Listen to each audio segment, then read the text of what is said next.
Well, good morning once again. After an extraordinary year, let me be the first to welcome you to the second Western Regional CMB Safety Summit. It's really wonderful to see everyone. It's great to see everybody here. And greetings to those joining us virtually as well.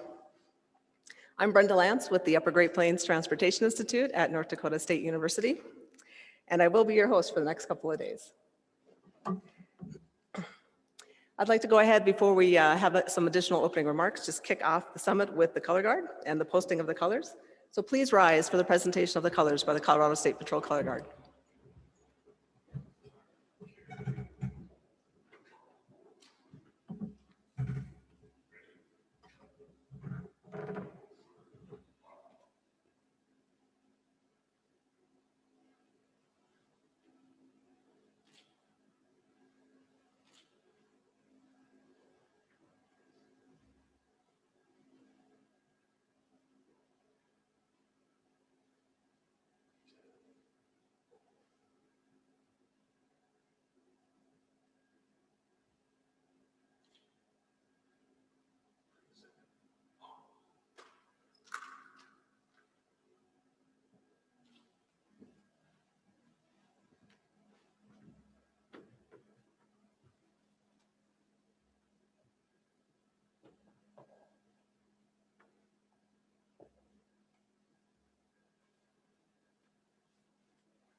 Oh, say, can you see by the dawn's early light what so proudly we hailed at the twilight's last gleaming, whose broad stripes and bright stars through the perilous fight o'er the ramparts we watched were so gallantly streaming, and the rocket's red glare, the bombs bursting in air, gave proof through the night that our flag was still there.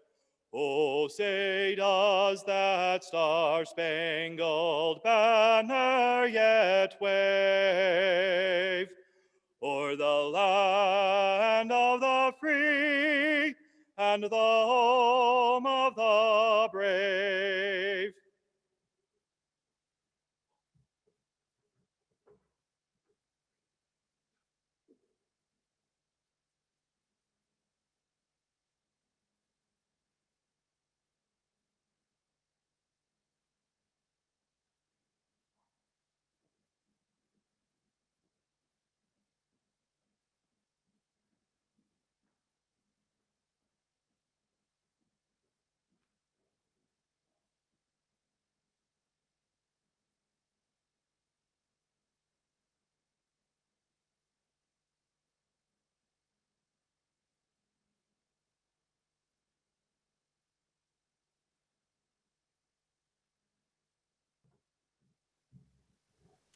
Thank you to the Colorado State Patrol Color Guard, and let's give them a round of applause.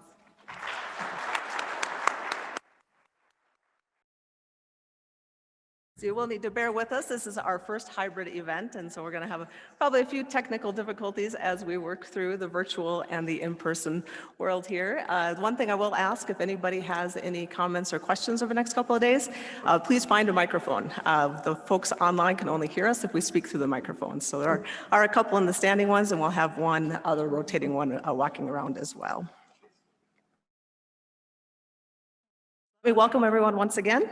So we have over 200 registered attendees. That is the one advantage to being in the virtual world, is we're able to accommodate many more folks than we typically would. We have about 90 folks here in person and about another 120 or so online.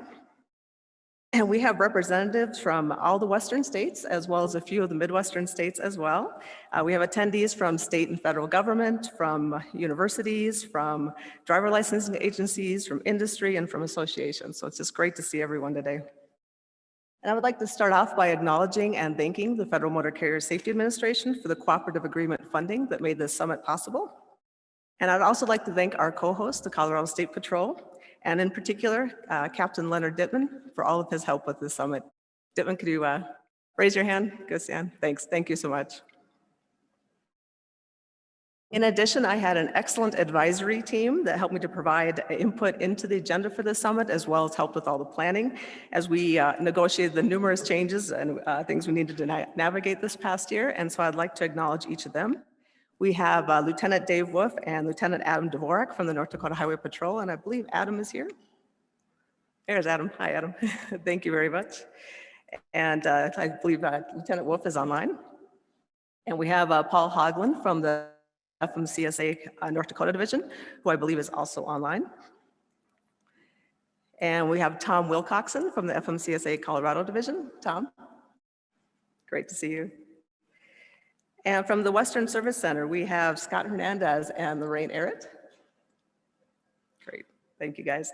And online we have Brandon Porch, Don Ross, Terry Wolf, and Cass Vigil from the Western Service Center that were on our advisory team. And finally, from FMCSA headquarters, we also have Bettina Conroy and Scott Valentine, who are also joining us online. Thanks again to you all for all your help.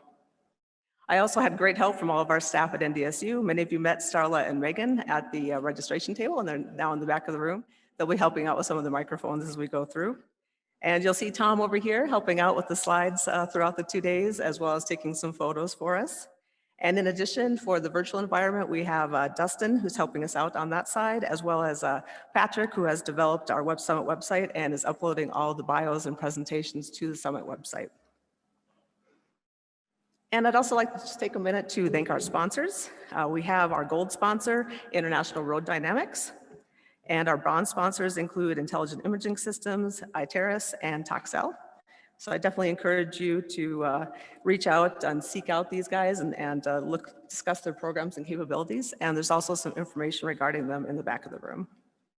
And finally, just thank you so much to all of our speakers, both those here in person and those that are virtual as well, for sharing your knowledge and information with us over these next 2 days. So the overall goal of this summit is to share information regarding partnerships, research projects, new processes, best practices, with a focus this time on data quality and ultimately how we use that data to improve commercial vehicle safety. So in particular, we're going to be highlighting partnerships with universities and the capabilities they have to assist agencies in meeting their goals. We at UGBTI remain a resource for you to contact if you're looking to form a partnership with a university in your state or region. So saving lives is why we're all here, and I want to encourage everyone's active participation in this summit. I've worked with all the speakers to make sure we have plenty of time for questions and discussion, so if you have a question, please ask it. If you have a successful partnership, a new idea, or a new process you've implemented or best practice, please share it. So with that in mind, note that the session times that are in your program are flexible. If there's really good discussion, the session might go a little bit long. We might move a speaker from one session to the next. And for topics with a lot of interest, we'll plan follow-up webinars as well. And if we wrap up a session early, which probably won't happen, but if we do, we will spend the extra time talking and learning from your colleagues. So in addition, during the breaks, I encourage you to connect on social media. The Wi-Fi network is on the back of your program. And please feel free to tag your public posts with hashtag WSC Summit 2021. So speaking of the printed program, we have had a few changes since it was printed, not surprising. And so the most up-to-date one is available from the Summit website listed there. So if you want to take a look at that, that's also where all the biographies and presentations are posted as well. And just reviewing the agenda at a high level. So the topics that are in there were built from suggestions from all of you. As you know, I reached out to every state and wanted to hear about your main issues and topics of concern, as well as any research projects or best practices you would like to share. So our last session tomorrow is going to be an open mic discussion. So you all have a little bit of homework to prepare for that. So what I want you to do is, as you're going through and listening to the presentations and the discussion the next 2 days, just jot down a note if you get a takeaway from that discussion. If there's something you plan to take back and look at implementing in your state or your agency, jot that down either to the side of your program or on a piece of notebook paper, wherever you can, and just keep that in mind for tomorrow as we go through, and I'll be asking each of you, as well as those joining us virtually, to discuss those main takeaways. So with that, let's get started with an official welcome to Colorado from Colonel Matthew Packard, the Chief of the Colorado State Patrol. Colonel Packard started his career with the Colorado State Patrol in the year 2000 and was named the 9th Chief of the Patrol in December 2017. Welcome, Colonel Packard.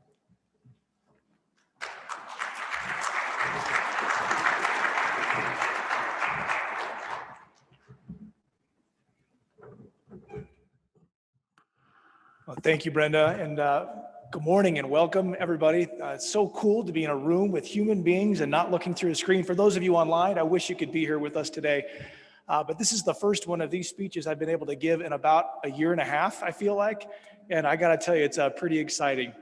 Along that vein, I have to tell you, you should feel pretty lucky if I may be so bold. But the Honor Guard today, that was like our varsity team. That's one of the top of that crew. That's a round of applause for them, please. That's Major Afsoon Ansari, Sergeant Mike Baker, who works down in Castle Rock, Sergeant Ryan Holmes, who's across the street at the Capitol, and on June 1st, our singer, Sergeant Kelby Siegfried. So he's just getting promoted, which is pretty neat for him. So again, thank you to them, and it's so proud. They make me so proud to be a Colorado State Trooper. And again, it's truly our privilege to be able to welcome you to Colorado and play host to this important conversation for the next several days. I really appreciated Brenda's words about saving lives. That's what we do here. In fact, every time I talk to the men and women of the Colorado State Patrol, we start our conversation with what we do. And what we do at the Colorado State Patrol and what we do in this room is strive to work together to save lives to the best of our ability. And in 2020 in Colorado, we had just over 2,000 fatal and injury crashes involving a commercial motor vehicle. That number is a decrease compared to the year before, which is noteworthy, right? We've all seen the headlines across the country. The traffic fatalities are on the rise. There's a lot of factors that go into that. But what I so appreciate is the partnership that we have in law enforcement and public safety, specifically with the commercial motor vehicle industry. I so value the commitment to this industry in specific to safety and helping ensure the furtherance of our country's economy. And perhaps that has been no more in the spotlight than it has in the last year. And I'd like to take a minute just to acknowledge the role of the commercial motor vehicle industry in keeping our economy moving, our country moving in incredibly challenging times over the last year, just over a year. Remarkable. And it has been my privilege to work very closely, specifically with the Colorado Motor Carriers Association in our state and across the country to ensure that the trucking industry has the ability to continue to move forward and get products to the people that need them. And in this room, working so closely to make sure they have the ability to do that safely. You know, just in a couple hours, in fact, I'll be on a call with my counterparts around the country and have an audience with some of the leadership at NHTSA. And part of that conversation will be to talk about the struggles that we're having across the country with traffic safety. In Colorado, we're about a 13% increase in fatal crashes year to date in 2021 as compared to 2020. That's a scary number when you think about what traffic was in the first quarter of 2020 and compare that with the traffic volume is this year. We see a lot of increased speeds. In fact, I was having conversations with our friends in Utah just this morning about the increased excessive speeds we're seeing around the country. But these are issues that we cannot tackle alone. And it's so important that we come together as a room with minds that are committed to safety to find new ways to tackle these challenges. We save lives, and that's something that we're not going to do as one agency, as one entity, but rather as a community of people that are committed to making our nation's transportation infrastructure safer. So thank you very much for being here. I'm so glad that you're able, those of you to be able to be here in person, to come and visit Colorado. You picked a great week as far as the weather is concerned. Depending on how that's probably good news. The Rockies, I think, are leaving town. Not necessarily a great game to watch these days, but plenty to do. Colorado is certainly coming back to life, and this is a good sign that we're all here today. So thank you again. Most importantly, thank you for your commitment to making our nation a safer place. and to being a part of the solution and to increase our quality of life across the state. I would like to point out again, there are several members of the Colorado State Patrol that are here with you for the next couple of days. You saw Captain Dittman already, Captain John Hahn's here as well. Director Kirsty Nixon, I know Kirsty's here from our port of entry, and several retirees. My predecessor, Colonel Scott Hernandez, will be the next speaker. Major Tom Wilcoxon as well. So there's a lot of folks that know the patrol and they're ins and outs, and our former deputy chief as well, I see out there, Mark Savage. So if there's anything that we can do, if there's anything that I can do, please don't hesitate to grab and reach out. And please, one more, take advantage of these breaks as well for those of you that are here. The best part of these gatherings and what I have been missing for the last year is the opportunity to interact on the breaks in the middle. So please pick each other's brains. Let's work together to make Colorado and the United States a safer place. So again, thank you all and welcome to Colorado.